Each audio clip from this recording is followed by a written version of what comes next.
fallait donc investir. Donc, un, développer le réseau. Deux, développer les services sur ce réseau-là. Améliorer la qualité de service technique, mais aussi la qualité de service commercial. Rendre disponibles ces services-là dans le maximum de villes, de villages.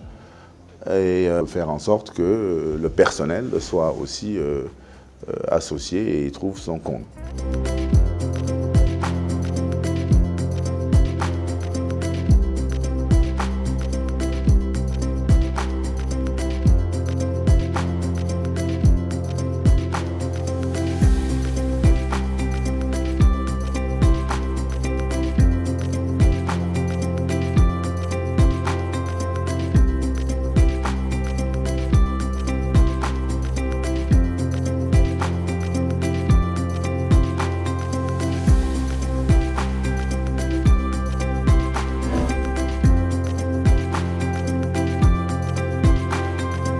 Il y a deux décisions très importantes qui ont été prises par l'État et qui après ont été structurantes pour le secteur des télécoms. La première, c'était d'ouvrir le marché des télécoms à la concurrence, en autorisant d'autres opérateurs à s'installer au Sénégal.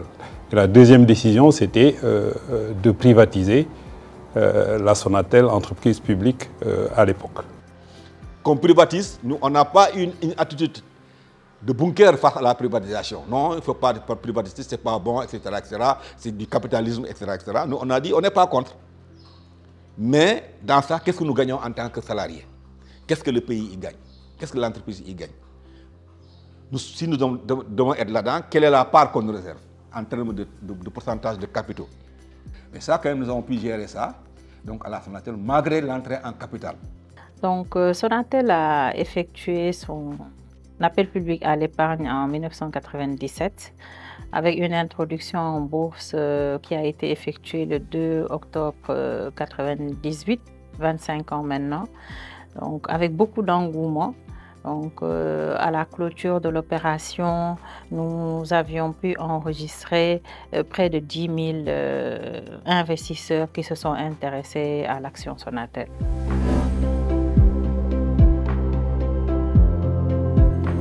Il y a eu plus qu'un consensus, il y a eu une unanimité des parties prenantes sur la cotation en bourse. D'abord, pour l'État, qui souhaitait vendre 7% de ses actions au grand public et aux institutionnels, c'était pratiquement un engagement pris vis-à-vis des investisseurs à qui il a cédé ses actions.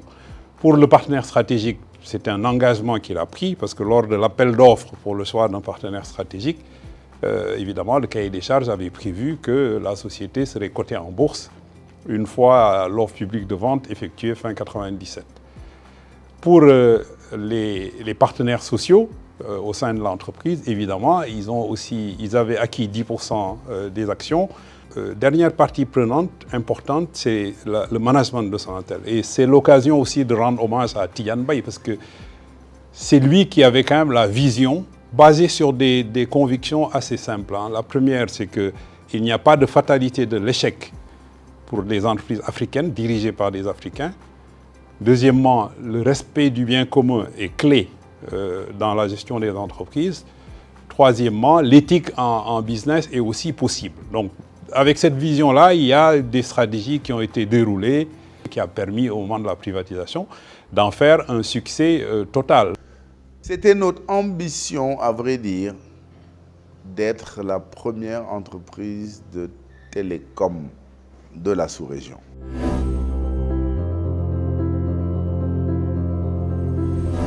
Donc je pense que les investisseurs sont arrivés à un point où ils ont quand même une certaine confiance à la capacité de la société à se transformer, s'adapter et continuer à être performante. Il y a eu un impact pour les salariés, pour l'entreprise, pour le pays.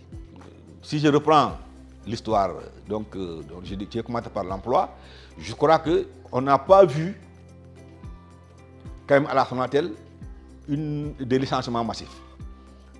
En termes de pouvoir d'achat, je pense que les Sonateliens n'ont pas également regretté. En dehors des salaires, des primes annuelles, mensuelles, etc., le Sonatelien était devenu un investisseur parce qu'il a des actions. Mais le souhait pour un travailleur, c'est d'aller jusqu'à la retraite. Or, quand vous allez à la retraite avec la crise du système de retraite à l'époque, comme je vous l'ai expliqué au début, vous redevenez pauvre. C'est pour cela que nous avons créé le fonds commun d'épargne, ce qu'on appelle la retraite par capitalisation. Maintenant, chaque travailleur donc, cotise donc, son pouvoir d'achat pour préparer sa retraite, selon le montant qui lui convient. Ce fonds est aujourd'hui à 20 ans depuis sa création, avec l'agrément qui a été obtenu en 2004. Et on a aujourd'hui une taille de ce fonds-là qui a atteint 15 milliards de francs CFA qui appartiennent totalement aux salariés de Sonatel. Notre volonté, c'est d'avoir de l'impact et d'être utile à tous. Nous continuerons méthodiquement à redistribuer la valeur créée par le groupe à nos différentes parties prenantes et ce, dans tous les pays de présence.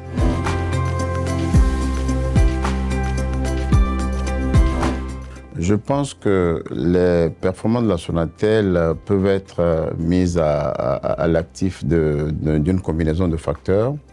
D'abord, la claire vision de ses dirigeants sur la forte pénétration de la téléphonie en Afrique et dans l'UEMOA.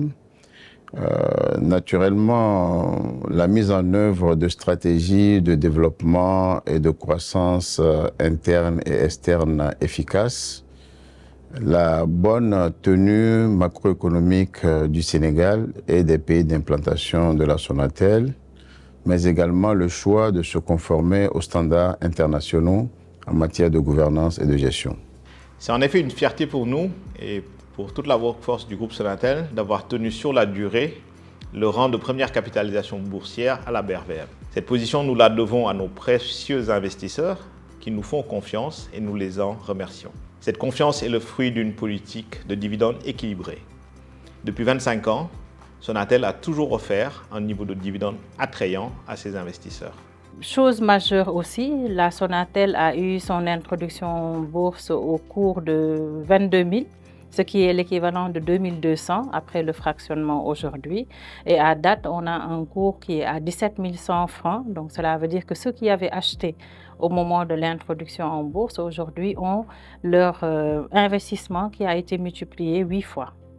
En effet, c'est la première société à faire une offre publique de vente suivie d'une introduction en bourse. Et depuis lors, l'action de la Sonatel a connu une croissance d'environ 900% à la BRVM. C'est encore une de nos valeurs phares puisque sa capitalisation a atteint aujourd'hui 1700 milliards de francs CFA.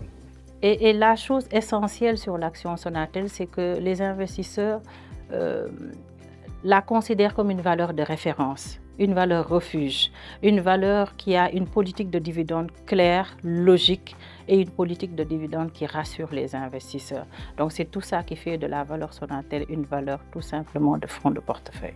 Finalement, le succès de Sonatel repose sur la robustesse de son modèle opérationnel, qui développe les compétences locales, investit massivement dans la connectivité pour l'aménagement numérique des territoires, innove et a à cœur d'être au niveau des standards internationaux en termes de qualité de service et d'expérience client.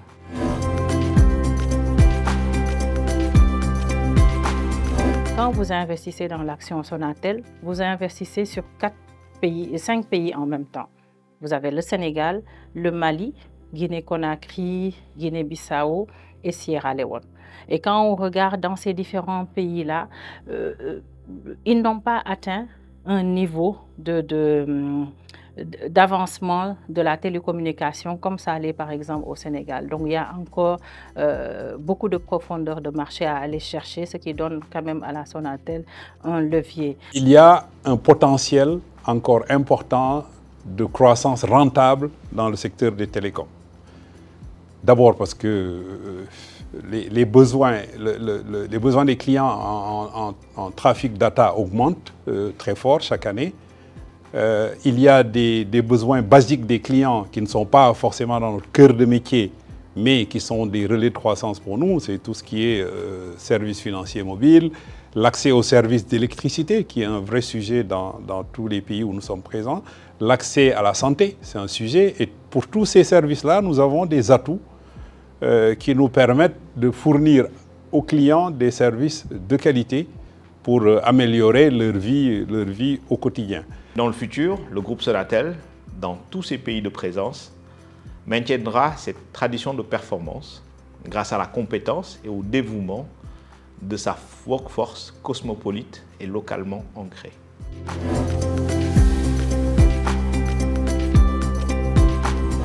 Les populations, ce sont nos clients qui utilisent les produits et services et qui leur permettent de communiquer. Les populations, ce sont les communautés qui accueillent nos opérations et qui aspirent avec les États à un développement économique et social. Et nous y contribuons par notre politique RSE dans le domaine de l'employabilité des jeunes, l'éducation, l'inclusion numérique, la santé et la préservation de l'environnement. Je pense que c'est un engagement fort. La Sonatel s'est déjà inscrite dans cette dynamique-là en publiant des rapports RSE. Toutes les sociétés cotées, je dirais, sont aujourd'hui engagées, en tout cas, à le faire. Et les investisseurs ont de plus en plus d'appétit pour les titres cotés dont les sociétés publient des rapports qui sont non seulement détaillés, profonds, mais qui sont réguliers en matière de responsabilité sociétale. C'est ainsi que nous contribuons à notre échelle à redistribuer plus des 2/3 de la valeur créée par le groupe et ce, à toutes les parties prenantes.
Sonatel est plus qu'un opérateur et continuera chaque jour à œuvrer pour une meilleure inclusion numérique, sociale et financière des populations.